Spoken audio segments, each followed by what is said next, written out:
Hello friends, Radhe Radhe.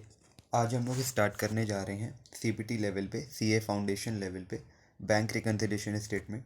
आज के topic हम लोग बैंक रिकन्सिलिएशन स्टेटमेंट में हम लोग नॉर्मल कॉन्सेप्ट्स को पढ़ेंगे और कॉन्सेप्ट्स को पढ़ते हुए हम लोग चीज़ों को समझेंगे कि बैंक रिकन्सिलिएशन स्टेटमेंट चैप्टर में आखिर है क्या। ओके, तो लेट्स स्टार्ट गाइस।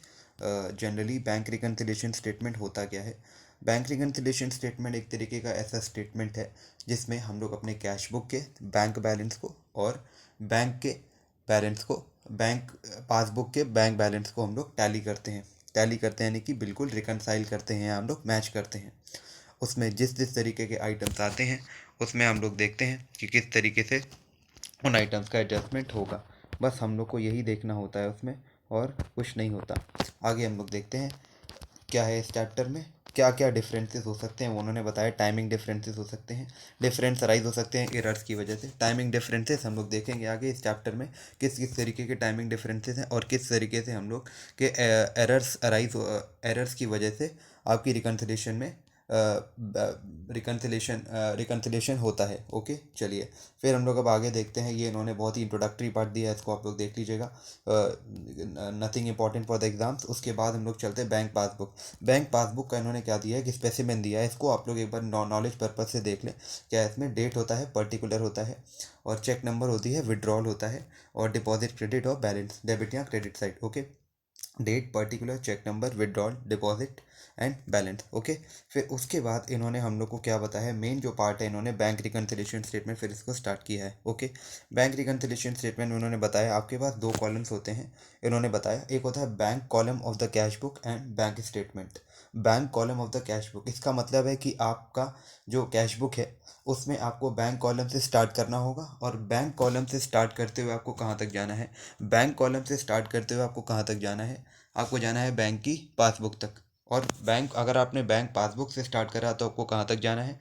बैंक के आपके अपने कैश बुक तक, कैश बुक के बैंक बैलेंस पर। ओके, हम लोग, आप लोग को नहीं समझ में आया तो कोई बात नहीं, हम लोग अभी इस चैप्टर पर डिटेल में बात करने वाले हैं। ओके, फिलहाल आप लोग नॉलेज पर्पज से इतना जान लो। बैंक रिकन्सिलिएशन स्टेटमेंट का मतलब होता है कि हम लोग अपनी कैश बुक के बैंक बैलेंस को टैली कर रहे हैं पासबुक के बैंक बैलेंस से। ओके, बस हम लोग को यही करना है। और पासबुक में नॉर्मली अगर प्लस बैलेंस है तो क्रेडिट साइड में दिखाएगा, और अगर आपकी कैश बुक में बैंक का प्लस बैलेंस है तो उसको हम लोग डेबिट साइड शो करेंगे। बस आप लोग इतना ही जान लीजिए, अभी तक ऐसा कुछ नहीं आया। ये सब importance of bank reconciliation statement, इसको आप लोग मत पढ़िए फिलहाल, नथिंग इंपॉर्टेंट। और कॉजेज ऑफ डिफरेंसेस जो उन्होंने दिए हम लोग को, टाइमिंग, इन्होंने हम लोग को दो तरीके की चीज़ें बताई थी ऊपर की। कॉज और डिफरेंसेस दो तरीके के हो सकते हैं। पहला डिफरेंस जो हो सकता है वो हो सकता है टाइमिंग का, और दूसरा डिफरेंस हो सकता है वो होता है एरर्स का। Okay, timing, transaction and errors. ठीक है, टाइमिंग में देख लेते हैं हम लोग किस तरीके के डिफरेंसेस और आ सकते हैं, देख लेते हैं ज़रा। अब इन्होंने हम लोग को यहाँ पर क्या बताया है कि आप लोग कौन कौन से ऐसे आइटम्स होते हैं जिसकी वजह से डिफरेंसेस क्रिएट होते हैं पासबुक के बीच और आपकी कैश बुक के बीच। ओके, हम लोग को ये देखना है किस वजह से डिफरेंसेस क्रिएट होते हैं। इन्होंने हम लोग को पहला आइटम जो डिस्कस कराया है वो कराया है cheque issued but not presented for payment. Check issued but not presented for payment, तो इसमें क्या है, आप लोग का चेक, जैसे मैं आपको एक एग्जांपल से समझाता हूँ। जैसे आपने चेक इशू करी है किसी को, आपने अपने फ्रेंड को चेक इशू करी है, और आपने चेक तो इशू करी है लेकिन आपने जिसको चेक दिया है उसने अभी बैंक में डिपॉजिट नहीं करी है फॉर पेमेंट। तो आप क्या करोगे? आप तो अपने, आपको तो पता है कि आपने चेक इशू कर दिया है, तो आप अपने कैश बुक के बैंक बैलेंस में से उसको माइनस कर दोगे। ओके, आप अपने कैश बुक के बैंक बैलेंस में से उसको माइनस कर दोगे, वो अमाउंट, जितने अमाउंट की आपने चेक इशू करी है। ओके, लेकिन लेकिन बैंक से आपका पैसा तब तक डिडक्ट नहीं होगा जब तक आपका फ्रेंड उस चेक को बैंक में नहीं लगाएगा, और बैंक जब तक उसको क्लियर भी नहीं कर देता।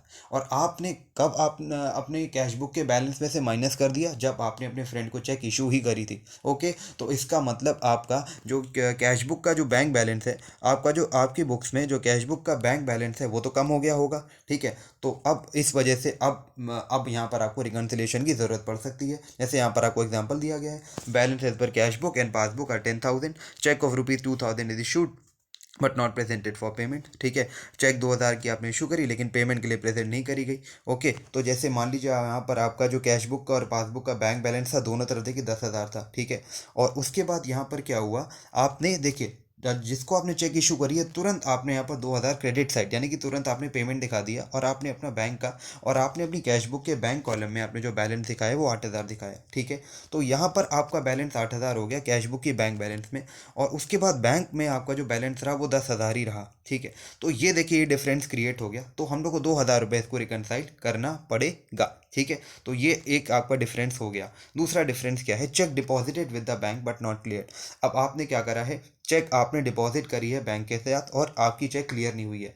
अब पहले आपने क्या करा था, आपने अपने दोस्त को चेक इशू करी थी कि वो आपका वो पेमेंट करेगा, ठीक है, वो अपने अकाउंट में पेमेंट करवाएगा, ठीक है।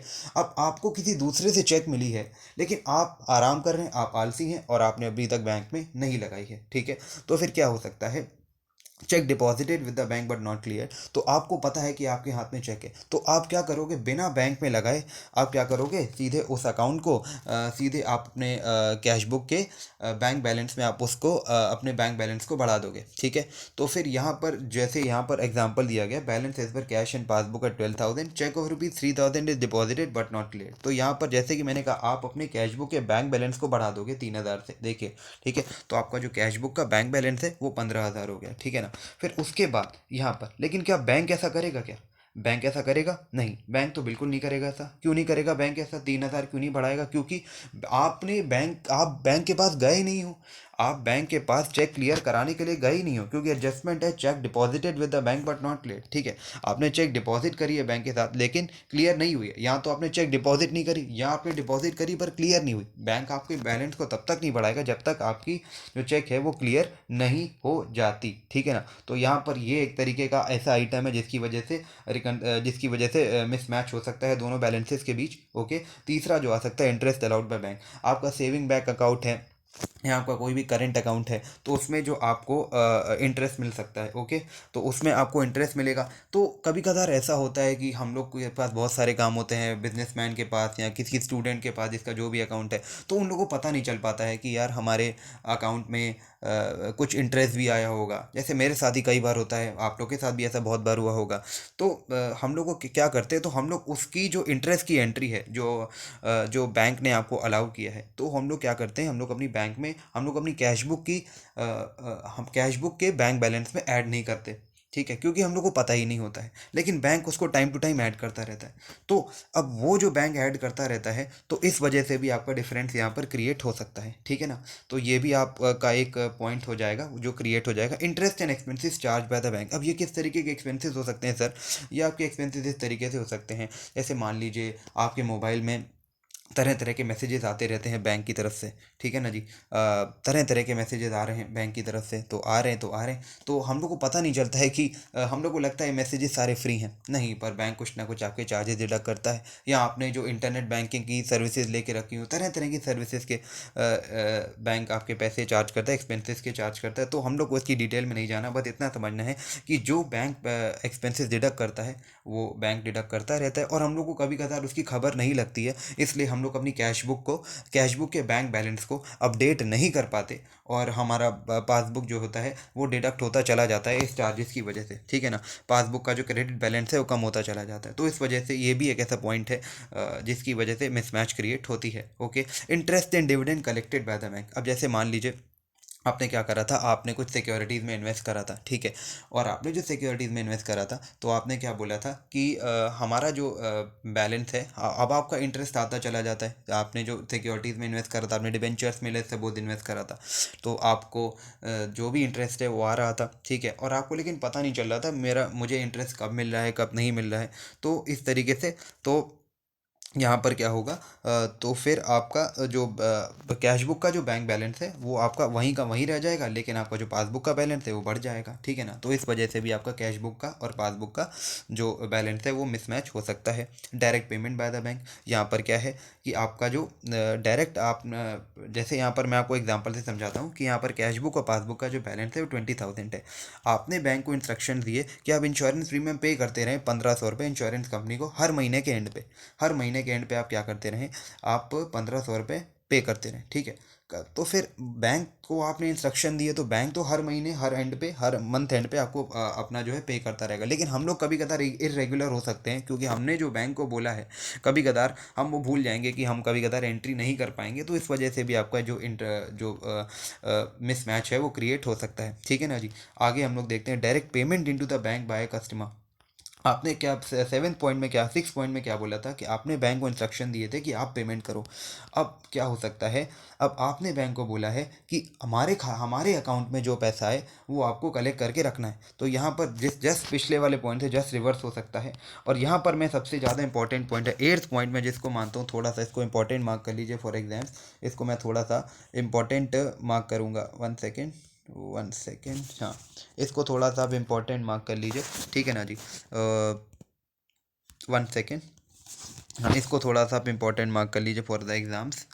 इसमें क्या है जी, ज़रा इसमें ज़रा क्या है, इसको हम लोग देख लेते हैं ज़रा। Dishonour of bill discounted with the bank, जैसे यहाँ पर हम लोग इसको एग्जांपल से समझते हैं। The balances as per cash book and passbook of mister X are ₹20,000। Mister X deposited a cheque of ₹3,000 and debited to his bank account ₹3,000 immediately, but bank will credit X account on realisation of amount. यहाँ पर क्या बोल रहे हैं लोग, जैसे मान लीजिए कि कैश बुक का और पासबुक का जो बैलेंस है वो 20,000 है, और मिस्टर एक्स ने डिपॉजिट किया 3,000 का चेक और अपने अकाउंट में डेबिट कर लिया 3,000 इमीडिएटली। लेकिन बैंक आपका क्रेडिट करेगा तभी on realisation of amount. Now the cheque is dishonoured for non payment, bank charges ₹100 in this connection. क्या क्या हुआ, मिस्टर एक्स जो थे उन्होंने क्या करा था, चेक को डिपॉजिट करा था 3,000 रुपये, और उन्होंने डेबिट कर लिया था, debited to his bank account 3,000 immediately, ठीक है। तो उन्होंने अपने खाते में अपने अकाउंट में डेबिट कर लिया था 3,000 इमीडिएटली। लेकिन बैंक आपके अकाउंट को तभी क्रेडिट करेगा जब ये अमाउंट आपको रियलाइज हो जाएगा। Now the cheque is dishonoured for non payment, अब आपका चेक क्या हो गया, डिसऑनर हो गया, और आपको 100 रुपये देने भी पड़े। जैसे यहाँ पर आप देख सकते हैं, आपको चेक मिली और आपने क्या करी, वो अपने आपने आपने आपको चेक मिली और आपने डायरेक्टली यहाँ पर उसको क्या कर लिया, रियलाइज़ मान लिया, और आपने यहाँ पर अपना 3,000 रुपये कैश बुक की बैंक बैलेंस का बढ़ा दिया 23,000, ठीक है। आपने जैसे ही बैंक में लगाई तो चेक जो हो गई वो किसी भी वजह से डिसऑनर हो गई, और डिसऑनर के कुछ ना कुछ चार्ज भी होते हैं, तो वो 3,000 तो बढ़ने से रहा, वो तो नहीं बढ़ेगा क्योंकि चेक डिसऑनर हो गई, और आपके कैंसिलेशन चार्जेस भी लगेंगे जो आपके 100 आ गए। तो देखिए यहाँ पर डिसऑनर की वजह से भी मिसमैच क्रिएट हो रहा है, वही बताने की कोशिश करी गई है इस पॉइंट में, ठीक है ना। यहाँ पर और भी ऐसे बहुत सारे पॉइंट्स हैं जो हम लोग क्वेश्चन में देख सकते हैं, ये आप लोग एक बार पढ़ लीजिएगा। जिस इन 6-7 पॉइंट्स में जिसको जिसको भी जिस भी बच्चे को किसी इस पॉइंट में दिक्कत हो तो मेरे को ज़रा कमेंट सेक्शन में बता दीजिएगा, मैं उसको क्लियर कर दूंगा। ये एक इलस्ट्रेशन है, इसको आप लोग ज़रा देख लीजिएगा, जिसको दिक्कत हो प्लीज़ मेरे को टेक्स्ट कर दीजिएगा। हम लोग ज़रा आगे चलते हैं। यहाँ पर फिर आगे क्या, एरर्स, हाँ, इस पॉइंट को ज़रा थोड़ा सा इंपॉर्टेंट मार्क कर लीजिएगा, पॉइंट नंबर 10 को, एरर्स को, ठीक है। इसमें क्या है, ज़रा यहाँ पर हम लोग इसको एग्जाम्पल से ही देख लेते हैं, चलिए मैं आपको एग्जांपल से बेहतर कन्वे कर पाऊंगा। जैसे यहाँ पर क्या लिखा है, मिस्टर ए की कैश बुक है जो इस तरीके से दिख रही है, ठीक है ना जी। चलिए इसमें क्या है कि आपका जो मार्च 31 का जो बैलेंस है वो इन्होंने 1 लाख क्रेडिट साइड दिया है, फिर इन्होंने यहाँ 10,000 दिखाया है, फिर यहाँ पर इन्होंने क्या दिखाई है, 2,000 रुपये की एक पेमेंट दिखाई है, और फिर किसी वेन लिमिटेड ने, किसी कंपनी ने आपको क्या दिया है, जो मिस्टर ए हैं उनको 60,000 रुपये 60,000 रुपये की चेक दी होगी, ओके जी। यहाँ 60,000 रुपये उनके बैंक में जमा कराया होगा, और उसके बाद इन्होंने क्या करा है, फिर इन्होंने कैश डिपॉजिट कराया है 80,000 रुपये का, कुछ इस तरीके से है, और उसके बाद यहाँ पर पासबुक इस तरीके की दी गई है, ठीक है ना जी। तो यहाँ पर हम लोग क्या क्या डिफरेंसेस देख सकते हैं। आप सबसे पहले यहाँ पर आप कैश बुक और पासबुक में एरर्स में एक चीज़ आप ध्यान रखिएगा, आप ट्रांजेक्शन टू ट्रांजेक्शन मिलाइएगा। ट्रांजेक्शन टू ट्रांजेक्शन मिलाने से क्या होगा, जैसे मान लीजिए कि वेन लिमिटेड ने, कैश बुक को देख के समझ में आ रहा है कि वेन लिमिटेड ने 60,000 रुपये आपको दिए हैं, यानी कि आपका जो बैंक बैलेंस है वो 60,000 से बढ़ना चाहिए, तो 60,000 ये जो है आपकी पासबुक की क्रेडिट साइड होना चाहिए, और अगर नहीं है तो फिर ये गड़बड़ है, तो फिर ये एरर है, ठीक है ना। चलिए देखते हैं 60,000 रुपये क्या वहाँ है, 60,000 रुपये क्या वहाँ, ये देखिए वेन लिमिटेड आपको अप्रैल 7 में दिख रहा है 60,000, तो ये रहा, ठीक है ना जी। तो फिर इसका मतलब ये आपका क्या हो गया, ये आपका मतलब ये आपका ट्रांजेक्शन ठीक है। 80,000 रुपये आपको यहाँ पर दिया गया है टू कैश अकाउंट, ठीक है ना जी, यानी कि आपने क्या करा है, 80,000 रुपये जमा करा है अपने बैंक में। ओके ना जी। तो फिर यहाँ पर क्या 80,000 जमा हुआ है। हाँ देखिए अप्रैल 11 में वो भी ट्रांजेक्शन 80,000 है, ये वाला ट्रांजेक्शन भी 80,000 है। तो यहाँ तक 60,000 80,000 तक तो सारा मामला ठीक है। उसके बाद ज़रा क्या हुआ है, फिर आपने क्या करा है, अपने बैंक से 2,000 रुपीज़ आपने विड्रॉ करा है। यहाँ पर देखिए क्रेडिट साइड में अप्रैल 29 जो आपको दिख रही है बाय कैश अकाउंट 2,000 आपने क्या करा है, विड्रॉ करा है। ठीक है ना जी। फिर जो आपने 2,000 विड्रॉ करा है तो क्या वो बैंक में दिखाया गया अप्रैल 29 को? हाँ जी, ये देखिए बिल्कुल लास्ट एंट्री देख सकते हैं आप पासबुक में, अप्रैल 29 टू कैश अकाउंट 2,000, यानी कि ये 60,000 ठीक है। कौन कौन से अमाउंट ठीक है मैं आपको बता देता हूँ। ये 60,000 ठीक है, ये 80,000 ठीक है, और ये 2,000 अभी तक ठीक है। ठीक है ना जी। ये 60,000, ये 80,000, ये 2,000 ठीक है। ये 90,000 में गड़बड़ी है, ये 90,000 में गड़बड़ी है। इसको देखते हैं ज़रा, इसको हम लोग किस तरीके से ठीक कर सकते हैं। अभी तक पता नहीं चला कि 90,000 कैसे गड़बड़ है, लेकिन देखते हैं इसको क्या, इसमें क्या हो सकता है। जैसे देखिए 60,000 ठीक था, 80,000 ठीक था, और यहाँ पर 2,000 ठीक था। ठीक है ना जी। अब जैसे यहाँ पर एक चीज़ देखिए, हाँ मैं आपको एक चीज़ बताना चाहता हूँ। यहाँ पर अप्रैल पासबुक का जो बैलेंस था आपका, वो ओपनिंग बैलेंस था, वो था 1,00,000 रुपये क्रेडिट। ठीक है ना जी। यहाँ पर पासबुक का जो 1 सेकेंड, पासबुक का जो बैलेंस था वो था 1,00,000 रुपीज़ क्रेडिट। ठीक है। उसके बाद और आपका जो कैशबुक का जो बैंक बैलेंस था वो था आपका 10,000 रुपये क्रेडिट। अप्रैल 1 में आप देख सकते हैं 10,000 रुपये क्रेडिट बैलेंस। तो इसका मतलब यहाँ पर ये बैलेंसेस आपके मैच नहीं कर रहे हैं। ठीक है ना जी। तो इसका मतलब स्टार्टिंग से ही कहीं ना कहीं गड़बड़ है। यहाँ पर ये देख लीजिए, balances should be have bought down in a debit side. ठीक है ना जी। तो इसका मतलब आपका जो ये 1,00,000 रुपये है, यहाँ पर जो आपका जो 1,00,000 रुपये है, इसको क्या करना चाहिए आपका, ये जो 10,000 रुपये है, 10,000 रुपये पहली बात तो ये क्रेडिट साइड है, ये तो वेस्ट है, ये तो वेस्ट है। इसका मतलब ये 10,000 रुपये आपका ये नहीं आएगा, ये यहाँ से हटना चाहिए। इसका मतलब यहाँ से क्या हो गया, ये 10,000 रुपये यहाँ से क्या होना चाहिए, ये 10,000 रुपये यहाँ से हटना चाहिए सर, ये 10,000 रुपये यहाँ से हटना चाहिए। ओके। इसका मतलब ये 10,000 रुपये यहाँ से क्या होना चाहिए, 10,000 रुपये यहाँ से हटना चाहिए। ठीक है जी। इसका मतलब फिर आगे क्या होगा, अब आपका 1,00,000 रुपये डेबिट साइड में आना चाहिए। 1,00,000 रुपये डेबिट साइड आने का मतलब है कि यहाँ पर 1,00,000 रुपये ऊपर चढ़ेगा। इसका मतलब यहाँ पर क्या होना है, ये यहाँ से 10,000 रुपये हटना है। इसका मतलब यहाँ से 10,000 हटना है, और यहाँ पर आपका 1,00,000 आना होगा। यहाँ पर आपका 1,00,000 रुपीज़ आएगा। ओके ना जी। यहाँ पर आपका 1,00,000 रुपीज़ आपका ओपनिंग बैलेंस में आएगा। ठीक है ना जी। तो आप इसको ध्यान रखेंगे। ठीक है ना। तो फिर उसके बाद यहाँ पर क्या होना है, 1,00,000 रुपये आपका डेबिट साइड में आने वाला है, और उसके बाद आपका 1,00,000 रुपये आपका डेबिट साइड आएगा। 1 सेकेंड।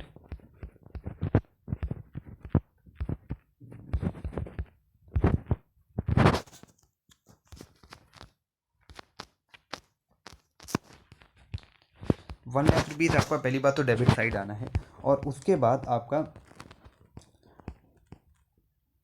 1,00,000 रुपीज़ आपका डेबिट साइड आएगा, और उसके बाद देखिए आपका 10,000 रुपीज़ और जुड़ेगा, क्योंकि वो जो आपका था बैलेंस था वो गलत बैलेंस था। ठीक है। फिर यहाँ पर देखिए क्या हुआ है आपका, आपने कैश बुक को बैंक बुक से तो मिलाया था पासबुक से, लेकिन ये जो वेंडी लिमिटेड था यहाँ पर आपका 90,000 का और पेमेंट था, क्योंकि देखिए आपने 60 को 60 से मिला लिया था, मिल गया था। आपने 80 को 80 से मिलाया था, मिल गया था। आपने 2 को 2 से मिलाया था, वो भी मिल गया था। पर ये 90,000 का जो पेमेंट था जो बैंक पासबुक में दिखा रहा है, वो यहाँ रिफ्लेक्ट नहीं हो रहा था। इसका मतलब आपको क्या करना है, आपको कुछ करना नहीं है। यहाँ पर आपको 1,00,000 ऐड करना होगा, ये 10,000 ऐड करना होगा, क्योंकि ये 1,00,000 आपका ये पॉजिटिव बैलेंस है। ठीक है ना जी। 1,00,000 जो है आपका ये पॉजिटिव बैलेंस है, आपको 1,00,000 आपका ये पॉजिटिव बैलेंस है, आपको ये ऐड करना होगा। 1,00,000 आपका पॉजिटिव बैलेंस है, आपको ये ऐड करना होगा। 10,000 आपका ये जो जो फिजूल गया था क्रेडिट साइड, इसको भी आपको ऐड करना होगा। और 90,000 जो कि आपने पेमेंट नहीं दिखाया है, वो भी आपको ऐड कर, वो आपको लेस करना होगा। वो आपको क्या करना होगा, वो आपको लेस करना होगा। तो वो यहाँ पर लेस करके दिखाया गया, ये देखिए 1 सेकेंड, हाँ जी ये देखिए।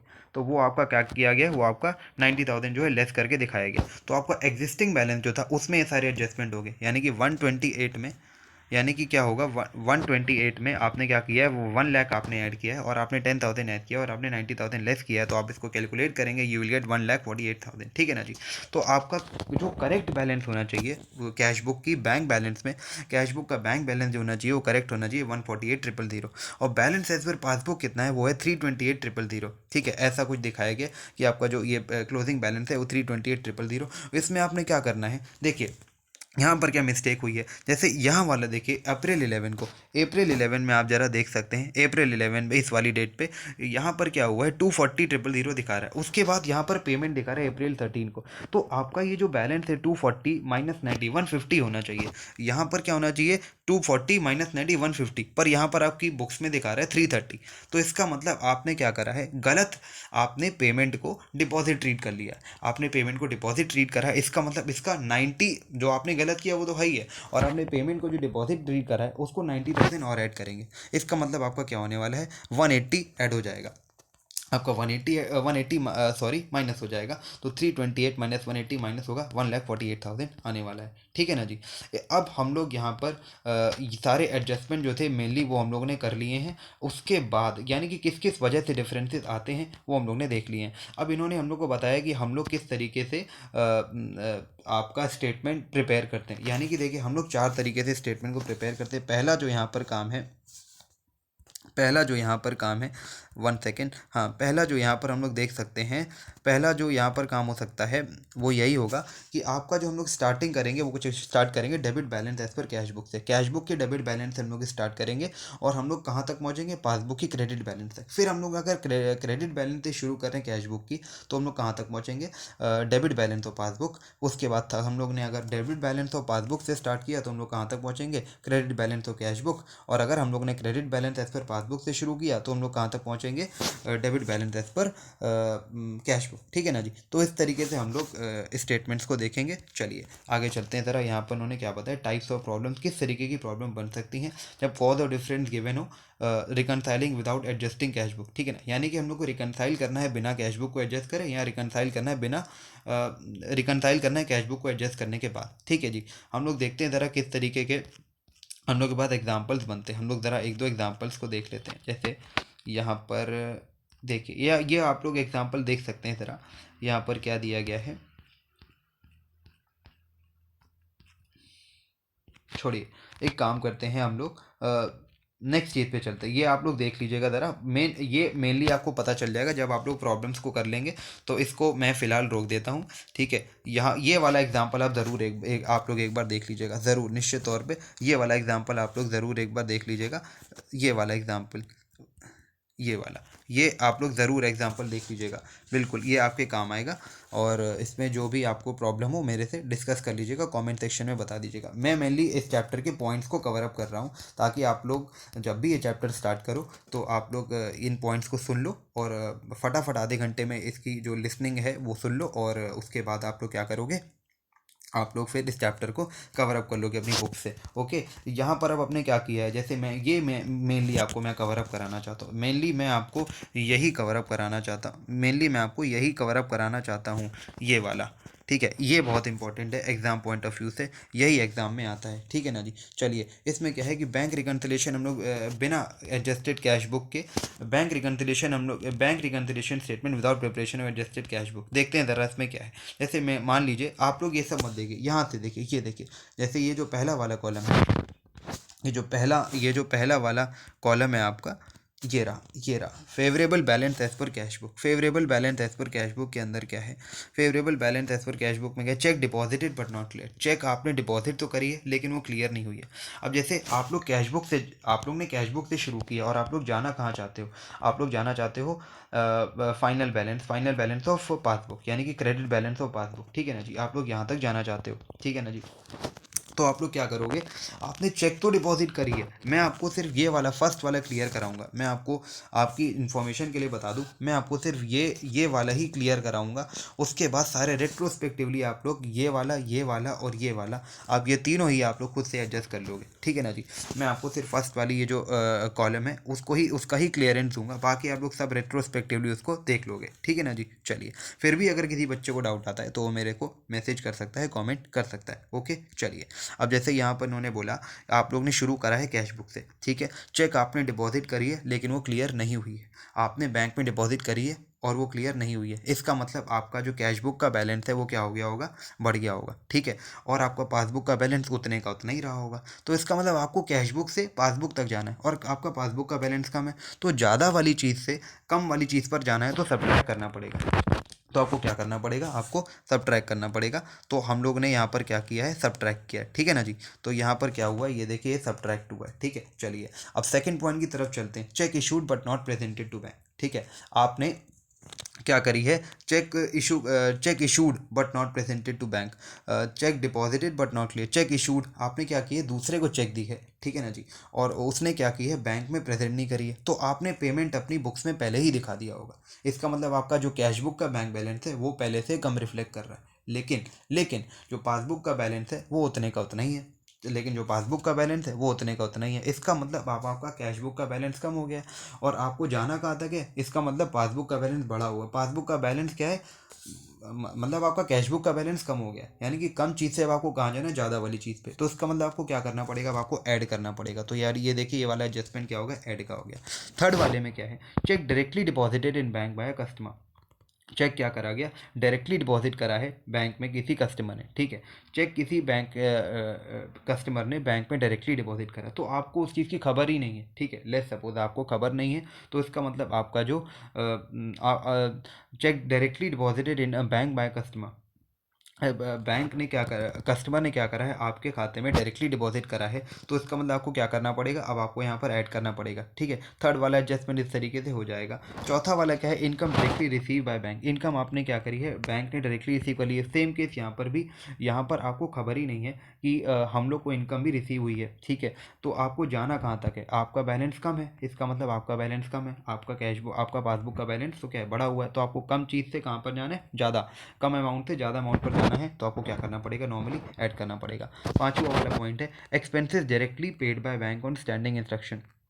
बैंक आपका डायरेक्टली पे कर देता है। यहाँ पर भी हम लोग को पता ही नहीं चला कि बैंक ने हम लोग के स्टैंडिंग चार्जेस को पे कर दिया है। तो इसका मतलब हम लोग इस अमाउंट को क्या करेंगे, क्योंकि अब बैंक पासबुक का बैलेंस जो है वो कम हो गया, हमारा बैलेंस क्या है वो उतना ही है। इसका मतलब हम लोग को ज़्यादा अमाउंट से अब कम अमाउंट पर जाना है, तो इसका मतलब we have to subtract this, okay. अब छठे नंबर पे क्या आने वाला है, bank charges levied by bank. यहाँ पर छठे पॉइंट पर है बैंक चार्जेस। तो यहाँ पर भी यही है, हम लोग को खबर नहीं लगती बैंक चार्जेस हम लोग के डिडक्ट हुए हैं। इसका मतलब हम लोग का पासबुक का बैलेंस जो है वो कम रहा होगा और हमारा जो कैश बुक का बैलेंस है वो उतने का उतना ही है। तो फिर से वही बात, ज़्यादा अमाउंट से कम अमाउंट पर जाना है तो आपको क्या करना पड़ेगा, सब ट्रैक करना पड़ेगा, ठीक है। फिर local rent levied by bank. Local rent, इसका मतलब फिर से बैंक ने हम लोग से किसी तरीके के चार्जेस लेवी करे हुए हैं, हम लोग को पता नहीं चल रहा। तो इसका मतलब यहाँ पर भी आपको क्या करना होगा, सब ट्रैक करना पड़ेगा, क्योंकि हम लोग को क्या करना है, ज़्यादा अमाउंट से कम अमाउंट पर जाना है। फिर उसके बाद हम लोग चलते हैं पॉइंट नंबर 8 पर, wrong debit in the cash book. हम लोग कहाँ चलते हैं, यहाँ पर इस पॉइंट पर, wrong debit in the cash book. किसी वजह से क्या हुआ, रॉन्ग डेबिट हुआ है कैश बुक में, हाँ, रॉन्ग डेबिट हुआ है, wrong debit in the cash book. Wrong debit in the cash book में क्या करा गया है, सब ट्रैक करा गया है। आपने किसी चीज़ के चलते आपने क्या करा, आपने गलत तरीके से डेबिट कर दिया कैश बुक में, लेकिन वो होना था credit.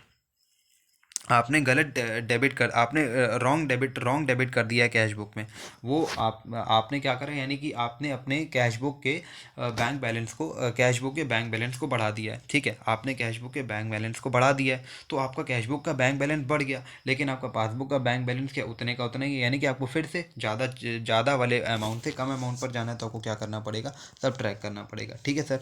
Wrong credit in the cash book, बिल्कुल सेम, इसका जस्ट रिवर्स कर लेंगे, ऐड कर देंगे, ठीक है ना जी। Wrong debit in the passbook, हाँ ये मैं आपको ज़रूर बताना चाहूँगा। आपने क्या किया, रॉन्ग डेबिट कर दिया पासबुक में। पासबुक में डेबिट बैलेंस यानी कि विड्रॉल आपको दिखा दिया गया, यानी कि आपका डेबिट हुआ, यानी कि आपका पासबुक का बैलेंस जो है वो क्या हो गया, वो कम हो गया। पासबुक का बैलेंस कम हो गया, और पासबुक का बैलेंस यानी कि जहाँ तक पहुँचना है वो कम है, और जहाँ पर हम लोग हैं वो ज़्यादा है। तो ज़्यादा वाले अमाउंट से अगर कम वाले अमाउंट पर आना हो, ज़्यादा वाले अमाउंट से अगर कम वाले अमाउंट पर आना हो, तो हम लोग को क्या करना पड़ेगा, हम लोग को सब्ट्रैक्ट करना पड़ेगा, ठीक है सर। और wrong credit in the passbook, इसका जस्ट रिवर्स कर देंगे, wrong credit in the passbook, तो क्या कर देंगे, हम लोग ऐड कर देंगे, ठीक है सर। अंडर कास्टिंग और debit side of bank account in the cash book. अगर हम लोग ने क्या करके रखा, अंडर कास्टिंग करके रखी हो debit side of bank account, अगर बैंक अकाउंट की, हम लोग की कैश बुक की बैंक अकाउंट, कैश बुक में हम लोग बैंक अकाउंट में हम लोगों ने अंडर कास्ट करके रखा हो, यानी कि हम लोगों ने उसको क्या करा हो, उसको कम दिखाया हो। जैसे मान लीजिए अंडर कास्ट करने का मतलब ही यही है कि हम लोगों ने वो कम अमाउंट कम पर दिखाया है, तो हम लोग इसका मतलब पासबुक से पीछे हो गए, पासबुक से पीछे हो गए, इसका मतलब कम अमाउंट पे हैं हम लोग कैश बुक, यानी कि जहाँ पे हम लोग खड़े हैं वो कम अमाउंट पर है, यानी हम लोग को जाना कहाँ है, ज़्यादा अमाउंट पर, तो हम लोग को क्या करना पड़ेगा सर, ऐड करना पड़ेगा। ठीक है, उसी तरीके से ओवर कास्टिंग कर लेंगे आप, over casting of debit side of bank account. ठीक है, फिर यहाँ पर under casting of credit side of bank account आप क्या कर लेंगे, सब ट्रैक कर लेंगे। मैं आपको बता देता हूँ किस तरीके से होगा। अंडर कास्टिंग और credit side of bank account in a cash book, cash book में आपका क्या हो रहा है, आपका कैश बुक में क्या हो रहा है, क्रेडिट साइड, कैश बुक की क्रेडिट साइड, कैश बुक में बैंक की क्रेडिट साइड, इसका मतलब कि पेमेंट वाली साइड की बात कर रहे हैं लोग, पेमेंट वाली साइड को उन्होंने अंडर कास्ट कर दिया, यानी कि उसको कम दिखाया है, इसका मतलब ओवरऑल आपका बैलेंस बढ़ा है। ध्यान से समझिएगा, कैश बुक की बैंक अकाउंट के कैश बुक की बैंक अकाउंट के क्रेडिट साइड यानी कि पेमेंट साइड, इन्होंने क्या करा है, पेमेंट साइड को अंडर कास्ट करा है। पेमेंट साइड को कम करना, इसका मतलब यही हुआ, इसका मतलब यही हुआ कि आपका जो बैंक, आपने जो अपनी बुक्स में जो बैलेंस दिखाया है बैंक का, वो आपने बढ़ा के दिखाया है, तो आपको बढ़े हुए अमाउंट से कहाँ पर जाना है, कम अमाउंट पर जाना है, तो इसका मतलब क्या होने वाला है, फिर से सब्ट्रैक्ट होने वाला है सर, सब्ट्रैक्ट होने वाला है। ठीक है, उसके बाद अब हम लोग चलते हैं ओवर कास्टिंग। ओवर कास्टिंग आप जस्ट इसका उल्टा कर लेंगे, जस्ट आप इसका क्या कर लेंगे, इसको जस्ट रिवर्स कर लेंगे। और bill receivable collected directly by the bank, अब आपका क्या करा है, बिल रिसीवेबल जो है बैंक ने डायरेक्टली कलेक्ट कर लिए, आपको आपके अमाउंट को क्रेडिट कर दिया, लेकिन आपको खबर तक नहीं है। ओके, फिर क्या हुआ, आपका जो बैलेंस है, आपका जो बैलेंस है आपकी कैश बुक में बैंक का, वो क्या है, आपका कम है। ठीक है, लेकिन आपकी पासबुक में बैलेंस जो है वो बढ़ चुका है, तो आपको फिर से कम अमाउंट से ज़्यादा अमाउंट पर जाना है, तो आप ऐड कर दें। Interest on bank overdraft charge, आपको क्या करना है, आपकी बैंक ओडी पर आपका इंटरेस्ट आप पर चार्ज हुआ है, तो इसका मतलब क्या होगा, वो अमाउंट सब्ट्रैक्ट होगा। क्यों, क्योंकि आपका जो पासबुक का बैलेंस है वो कम हो चुका है, लेकिन आपका बैंक बैलेंस उतने पर ही है। फिर से ज़्यादा अमाउंट से कम अमाउंट पर जाना अगर जाना है तो क्या करना पड़ेगा, सब्ट्रैक्ट करना पड़ेगा। ठीक है सर, चलिए उसी तरीके से आप लोग क्या करेंगे, करस्पॉन्डिंगली आप लोग इसी तरीके से ये वाला, कौन सा वाला, ये वाला और ये वाला और ये वाला, ये लोग आप खुद कर सकते हैं। फिर भी अगर किसी बच्चे को डाउट है तो मेरे से ये पूछ सकता है, कमेंट सेक्शन में बता देगा मुझे कि सर ये मेरे से नहीं हो रहा। ओके, चलिए हम लोग अब आगे चलते हैं, आगे चलते हैं। हाँ, हम लोग अब आगे चलते हैं। हाँ, यहाँ पर उन्होंने दो मेथड बताए हैं कि हम लोग किस तरीके से प्रेजेंट कर सकते हैं। एक इन्होंने बोला है बैलेंस प्रेजेंटेशन और दूसरा है plus minus presentation. Balance presentation में क्या होता है कि आपने यहाँ पर आपने एक बुक का, यानी कि कैश बुक या पासबुक, आपने पासबुक का बैलेंस उठाया और आप सीधे क्या कहाँ पर आ गए, कैश बुक के बैलेंस पर। ठीक है ना, आपने यहाँ पर क्या करा, बैलेंस प्रेजेंटेशन किया। यहाँ पर आपने देखिए सीधे बैलेंस प्रेजेंटेशन, इसको नाम यहाँ पर क्यों दे रहे हैं, इसको नाम यहाँ पर इसलिए दे रहे हैं बैलेंस प्रेजेंटेशन, क्योंकि हम लोग ने यहाँ पर बैलेंसेस से शुरू करी है सर, हम लोग ने यहाँ पर बैलेंसेस से शुरू करी है, हम लोग ने यहाँ पर बैलेंसेस से शुरू करी, इसलिए यहाँ पर इसको नाम बैलेंसेस दे रहे हैं। ये देखिए, बैलेंसेस पे शुरू, बैलेंसेस पे ख़त्म, इसलिए नाम इसका क्या है, balance as per balance presentation. ठीक है ना, लेकिन लेकिन जो सेकेंड वाला मेथड है, as per plus minus presentation, यहाँ पर आपको क्या करना है, बैलेंसेस पर आपको क्या करना है, यहाँ पर भी बैलेंसेस पे आपको काम करना है। ठीक है ना जी, लेकिन यहाँ पर आपको जितने भी उसमें आपको प्लस अमाउंट है वहाँ पर आप दिखाएंगे, और आपके माइनस अमाउंट है वहाँ पर आप दिखाएंगे। यानी कि आपको जो जो आपने जिस भी रिस्पेक्टिव बुक से आपने अपना रिकन्सिलेशन स्टेटमेंट स्टार्ट करा है, उस बुक के बैलेंस को लिखें,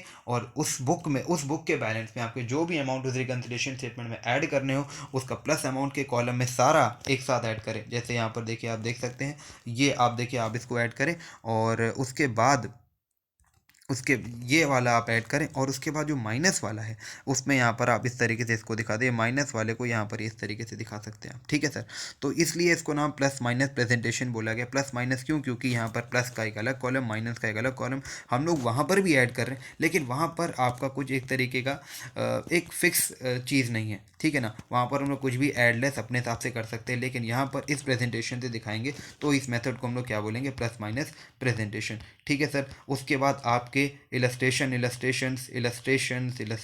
ठीक है, इलस्ट्रेशन आपके भरपूर हैं। आपको आई थिंक जो भी मैंने कॉन्सेप्चुअल पार्ट है इस चैप्टर का वो करा दिया है, बाकी आपकी मेहनत का काम है। आपको इस चैप्टर के ढेर सारे क्वेश्चंस लगाने हैं, 8 से 10 इलस्ट्रेशन जो भी दिए गए हैं, जो मैं सारे देख पा रहा हूँ, 9 इलस्ट्रेशन हैं। और हाँ, ये सारे इलस्ट्रेशन आपको लगाने हैं, and please in the comment section make to me clear that video was effective और नॉट, और हेल्पफुल हुआ कि नहीं हुआ। ठीक है, और इसके बाद आप लोग अपने क्वेश्चंस को करेंगे, और जो भी डाउट होगा मुझे कमेंट सेक्शन में बताएंगे कि सर मुझे ये डाउट हुआ, इस क्वेश्चन में डाउट हुआ, तो फिर मैं नेक्स्ट वीडियो में आपसे उन क्वेश्चंस की उन क्वेश्चन के डाउट्स को लूँगा। ठीक है, चलिए आज के वीडियो को यही रोकते हैं। राधे राधे।